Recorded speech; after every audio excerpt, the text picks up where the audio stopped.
अस्सलाम वालेकुम व्यूवर्स, आप देख रहे हैं तज़िया चैनल अपडेट तज़िया। मैं हूं नासिर और आज हम बहुत ही स्पेशल टॉपिक पे बात करेंगे जिस पे कि नॉर्मली कोई बात करता नहीं है, कोई अवेयरनेस देता नहीं है।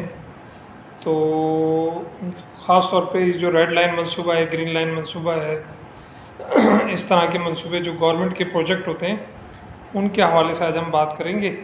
और उसमें दो पार्ट होंगे, एक पार्ट होगा गवर्नमेंट के प्रोजेक्ट और एक पार्ट होगा जो प्राइवेट इदारों के जो प्रोजेक्ट होते हैं उसके मुतालिक कि इनमें क्या डिफरेंसेस होते हैं। क्योंकि जो प्राइवेट इदारे होते हैं उनके जितने भी प्रोजेक्ट होते हैं बहुत लॉन्ग टर्म होते हैं, ठीक है ना, और जो गवर्नमेंट के नॉर्मली प्रोजेक्ट होते हैं बहुत शॉर्ट टर्म होते हैं और उसमें बहुत सारी डिफ़िकल्टीज़ होती हैं, उसमें बहुत सारे प्रॉब्लम्स होते हैं, उसमें आप ये कहिए कि अधूरे काम होते हैं, ठीक है ना। तो इंशाल्लाह आज आपसे शेयर करते हैं वो। Thank you. अच्छा, तो नाज़रीन, अब पहले आप ऐसा कीजिए कि हम आपको कुछ पिक्चर्स दिखाते हैं रेड लाइन बसेस की और कुछ वीडियोस आपसे शेयर करते हैं, ठीक है। फिर उसके बाद फिर हम नेक्स्ट उस पर स्टेप पे चलते हैं।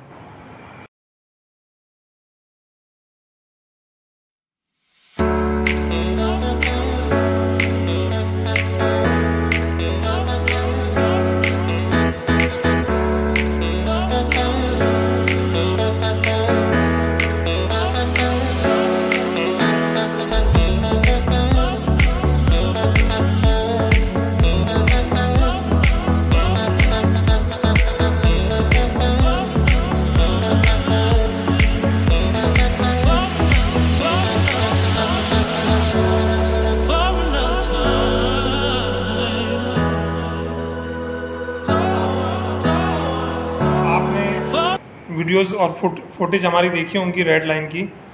अच्छा देखें, होता क्या है कि प्रोजेक्ट दो तरह से होते हैं, एक प्राइवेट और एक गवर्नमेंट के प्रोजेक्ट, ठीक है। अब जो गवर्नमेंट के प्रोजेक्ट होते हैं उसमें होता क्या है कि पेपर पे एक मंसूबा बनाया गया, अब उसको किन टेक्निकल लोगों ने देखा, किन टेक्निकल लोगों ने देखा, इसका कुछ नहीं पता होता, ठीक है। फिर उसके बाद वो मंसूबा उसी पेपर पे अप्रूव कर दिया गया, उस पेपर से अप्रूव होने के बाद बाहर से सामान आ गया, ठीक है। वो गाड़ियाँ हों या आप ही कहिए जितने पुल बन रहे हैं, मैं इसको भी ऐड करूँगा, जितने पुल बन रहे हैं ये मंसूबे भी बस जो पर्चों पे या पेपरों पे जो बने होते हैं वो हिसाब से लॉन्च हो गए। अब वो पुल बना, कितना काम उसमें रह गया, कितने साइडों की चीज़ें, जो साइड रोड है, सर्विस रोड है, वो एज इट इज़ पड़े रहे, वो पता चला कि उसके लिए एक और नया बजट मंजूर हो रहा है, ठीक है। इसी तरह से बसेस के ऊपर हम क्योंकि बस पे बात कर रहे हैं तो मैं बस पे आगे चलता हूँ।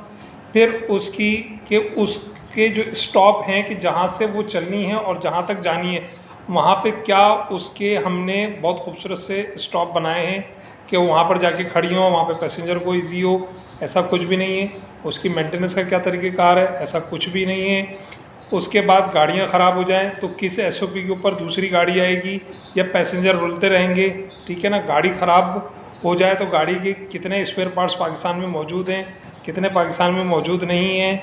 और फिर होता क्या है, प्रोजेक्ट शुरू हुआ, प्रोजेक्ट शुरू होने के बाद एक एक करके गाड़ी ख़राब होती गई, फिर गाड़ियाँ कम होती गई, फिर इस तरह से करते करते करते चला पता चला गाड़ियाँ सारी गायब हो गई और ये मंसूबा क्लोज, ठीक है। अब आते हैं प्राइवेट की तरफ। अच्छा जनाब, अब बात करते हैं प्राइवेट की। प्राइवेट में होता क्या है, प्राइवेट में तरीक़ेकार ये होता है कि जब भी कोई प्रोजेक्ट लॉन्च होता है उसके बाकायदा एक कंपनी में कमेटी बनाई जाती है जिसमें इंजीनियर्स होते हैं, जिसमें और कंसर्न लोग भी होते हैं, वो बैठते हैं, पहले उस पर बात करते हैं, ठीक है। उसकी फिजिबिलिटी पूरी रिपोर्ट बनेगी जिसमें इलेक्ट्रिकल भी होगा, मैकेनिकल भी होगा, अगर कोई सिविल वर्क है वो भी तय होगा कि किस तरीके से करना।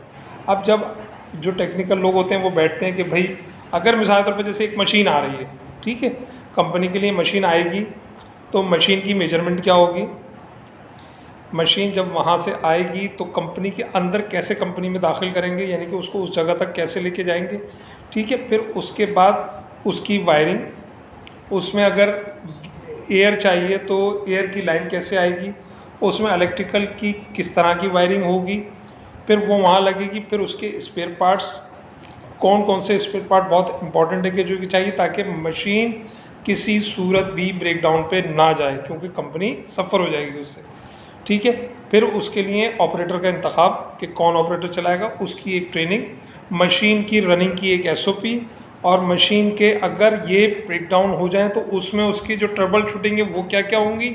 यानी कि ये सारी वो चीज़ें हैं जो कि अप्रूवल होने से पहले तय होती हैं। ठीक है, फिर जब कमेटी ये कहती है कि हाँ भाई ये प्रोजेक्ट लॉन्च हो जाना चाहिए, ठीक है, और ये ओके है हमारी तरफ से, तो वो बॉसेस के पास चला जाता है। बॉसेस उससे बात करके फिर उसको अप्रूव करते हैं। फिर वो बाहर जाने में तो उसका एक PO का तरीक़ार होता है, कंपनी में PO बनता है, मशीन आ जाती है, फिर मशीन की इंस्टॉलेशन है, फिर ये सारी चीज़ें, फिर मशीन की SOPs बनती हैं, उसके रनिंग की, उसकी मेंटेनेंस की, और बहुत सारी।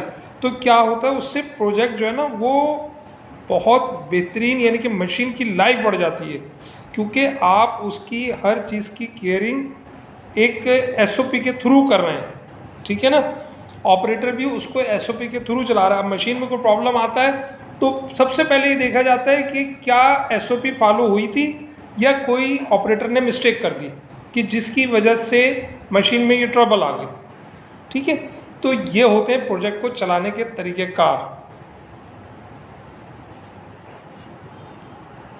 अब आ जाएं, अब हम एक रूट पे बात कर लेते हैं जो कि मॉडल कॉलोनी से टावर तक R1 का रूट चला है। ठीक है, जब मैंने एरिया को विज़िट किया तो जहाँ पे मॉडल कॉलोनी के जिस पहले स्टॉप से गाड़ी चल रही है तो आप वीडियो में देखिएगा कि उस जगह की क्या सूरत हाल है, जिस क्वालिटी की वो गाड़ी है क्या वो उस जगह खड़े होने के काबिल है, या हम उसको सिर्फ बर्बाद करने के लिए लेके आएँ और कौम का पैसा तबाह बर्बाद हो जाएगा कुछ ही दिनों के अंदर। ठीक है, अच्छा, दूसरी एक बात ये कि जब आप जिस मुल्क से गाड़ियाँ ला रहे हैं, क्या आप वो गाड़ियाँ हमारे रोडों पर चलने के काबिल हैं। आपको पता है रेड लाइन की गाड़ियाँ आई तो क्या हुआ, जो रोडों पे जंप लगे हुए तो उनको जंपों को काट रहे हैं क्योंकि गाड़ियाँ नीचे हैं वो। ठीक है ना, अब बारिश हो जाएगी तो बारिश के अंदर अगर गाड़ी ख़राब हो जाएगी तो गाड़ी कहाँ से आएगी, कब आएगी। मैंने गाड़ी के अंदर का पूरा चेक किया, उस पर कोई SOP नहीं लगी हुई गाड़ी के अंदर कि इसका क्या सब तरीक़ेकार होंगे। ठीक है, अच्छा, तीसरी एक और बात, जब गाड़ी को देखा आगे और पीछे से, आप पिक्चर्स में भी देखेंगे, मैंने पिक्चर्स उतारी है, पता चला उस पर नंबर प्लेट नहीं है। तो मैंने वहाँ मालूमात की तो कहने लगा साहब गवर्नमेंट की गाड़ी है, इस पर क्या ज़रूरत है नंबर प्लेट की। क्यों भाई, इसका टैक्स, इसका कोई सिस्टम नहीं होता। ज़ाहिर बात है रजिस्टर्ड हुई होंगी ना गाड़ियाँ, नहीं हुई होंगी रजिस्टर्ड। जब कोई चीज़ रजिस्टर्ड ही नहीं हुई तो फिर इसका मतलब ये है कि ये सिर्फ और सिर्फ आया, लाइन गाड़ियाँ रोड पर आई और थोड़े दिनों में ये ख़त्म हो जाएंगी, क्योंकि इनका रिकॉर्ड ही नहीं होता कोई। वरना रजिस्ट्रेशन तो होनी चाहिए ना, नंबर प्लेट तो लगनी चाहिए, गाड़ियों पे नहीं लगनी चाहिए। प्राइवेट इदारों की, आपके जितने सफ़ीरान पाकिस्तान के अंदर होते हैं उनकी गाड़ियों पे नंबर प्लेट, लोडिंग गाड़ियों पे नंबर प्लेट, जो गवर्नमेंट की ग्रीन नंबर प्लेट होती हैं, ब्लू नंबर प्लेट होती हैं, सारी होती हैं। तो इन गाड़ियों पे नंबर प्लेट क्यों नहीं है चलने से पहले। तो ये वो सवालात हैं जो कि आपको एक नॉर्मल, अगर आप वीडियो देखें उसमें वो रेड बसेस दिखा देते हैं, दूसरी बसेस दिखा देते हैं, दूसरे प्रोजेक्ट दिखा देते हैं, उसके अंदर दिखा देते हैं कि साहब बस लोग ये देखते हैं, लोगों को सहूलत है। बहुत अच्छी बात है कि प्रोजेक्ट है, लेकिन प्रोजेक्ट को कामयाब करने के लिए जो चीज़ें ज़रूरी हैं उनको तो पूरा किया जाए। ठीक है ना दोस्तों, ये मैंने आपको वो नॉलेज दी है जो कि आपको आम तौर पे किसी भी वीडियो में नहीं मिलेगी। चाहे कैसा ही प्रोजेक्ट क्यों ना हो, चाहे पुल बन रहे हो, चाहे रोड बन रहे हो, चाहे अस्पताल बन रहे हो, जो भी हैं, हर चीज़ में एक SOP फॉलो होती है। हर चीज़ का एक प्रोजेक्ट का एक बाकायदा मैप होता है, एक तरह से फ्लो चार्ट होता है। पहले क्या काम होगा, फिर दूसरा, फिर तीसरा होता है। क्या वो सारी चीज़ें हुई या नहीं हुई। तो इस पर आप लोगों को मेरी वीडियो को दूसरों से शेयर करें, लाइक करें, और इसको जहाँ तक भी होता है अपने दोस्तों तक पहुँचाएँ। और इसमें अगर कोई आप समझते हैं कि कोई और मुझे इसमें कमिटमेंट की ज़रूरत है तो मैं कोई सी नई वीडियो में और चीज़ें भी ऐड करूँ, और इंशाल्लाह आपको मेरी वीडियोज़ में इस तरह की प्रोजेक्ट जो लॉन्च होते हैं उन वीडियोज़ में आपको और भी बहुत सी मालूमात मिलेंगी। Thank you viewers, bye bye.